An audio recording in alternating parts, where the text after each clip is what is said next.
بسم اللہ الرحمن الرحیم۔ جنتی لاٹھی اور حضرت موسیٰ علیہ السلام کی شادی۔ یہ حضرت موسیٰ علیہ السلام کی وہ مقدس لاٹھی ہے جس کو عصائے موسیٰ کہتے ہیں۔ اس کے ذریعے آپ کے بہت سے ان معجزات کا ظہور ہوا جن کو قرآن مجید نے مختلف عنوانوں کے ساتھ بار بار بیان فرمایا ہے۔ اس مقدس لاٹھی کی تاریخ بہت قدیم ہے، جن میں عبرتوں اور نصیحتوں کے ہزاروں نشانات ستاروں کی طرح جگمگا رہے ہیں، جن سے اہل نظر کو بصیرت کی روشنی اور ہدایت کا نور ملتا ہے۔ یہ لاٹھی حضرت موسیٰ علیہ السلام کے قد برابر 10 ہاتھ لمبی تھی اور اس کے سر پر 2 شاخیں تھیں جو رات میں مشعل کی طرح روشن ہو جایا کرتی تھیں۔ یہ جنت کے درخت پیلو کی لکڑی سے بنائی گئی تھی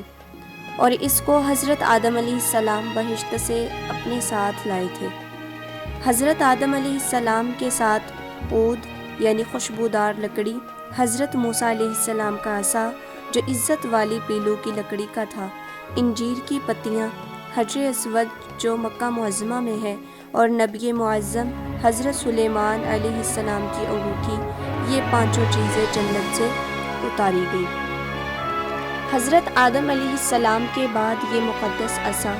حضرات انبیاء کرام علیہم السلام کو یکے بعد دیگرے بطور میراث کے ملتا رہا، یہاں تک کہ حضرت شعیب علیہ السلام کو ملا جو قوم مدین کے نبی تھے۔ جب حضرت موسیٰ علیہ السلام مصر سے ہجرت فرما کر مدین تشریف لے گئے اور حضرت شعیب علیہ السلام نے اپنی صاحبزادی حضرت بی بی سفورہ رضی اللہ عنہما سے آپ کا نکاح فرما دیا اور آپ 10 برس تک حضرت شعیب علیہ السلام کی خدمت میں رہ کر آپ کی بکریاں چراتے رہے، اس وقت حضرت شعیب علیہ السلام نے حکم خداوندی کے مطابق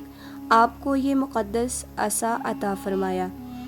پھر جب آپ اپنی زوجہ محترمہ کو ساتھ لے کر مدین سے مصر اپنے وطن کے لیے روانہ ہوئے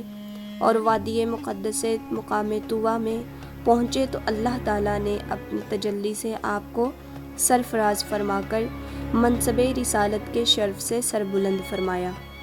اس وقت حضرت حق جل مجدہ نے یعنی اللہ تعالیٰ نے آپ سے جس طرح کلام فرمایا، قرآن مجید نے اس کو اس طرح بیان فرمایا کہ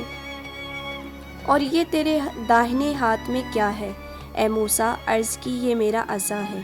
میں اس پر تکیہ لگاتا ہوں اور اس سے اپنی بکریوں پر پتے جھاڑتا ہوں، اور میرے اس میں اور کام ہے۔ اس کو ہاتھ میں لے کر اس کے سہارے چلنا، اس سے بات چیت کر کے دل بہلانا، دن میں اس کا درخت بن کر آپ پر سایہ کرنا، رات میں اس کی دونوں شاخوں کا روشن ہو کر آپ کو روشنی دینا، اس سے دشمنوں، درندوں اور سانپوں بچھوؤں کو مارنا، کنویں سے پانی بھرنے کے وقت اس کا رسی بن جانا اور اس کی دونوں شاخوں کا ڈول بن جانا،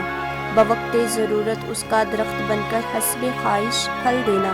اس کو زمین میں گاڑ دینے سے پانی نکل پڑنا وغیرہ، یہ سب آپ کے عصائے مبارک کے معجزات تھے۔ حضرت موسیٰ علیہ السلام اس مقدس لاٹھی سے مذکورہ بالا کام نکالتے رہے، مگر جب آپ فرعون کے دربار میں ہدایت فرمانے کی غرض سے تشریف لے گئے اور اس نے آپ کو جادوگر کہہ کر جھٹلایا تو آپ کے اس عصا کے ذریعے بڑے بڑے معجزات کا ظہور شروع ہو گیا، جن میں سے 3 معجزات کا تذکرہ قرآن مجید نے بار بار فرمایا ہے۔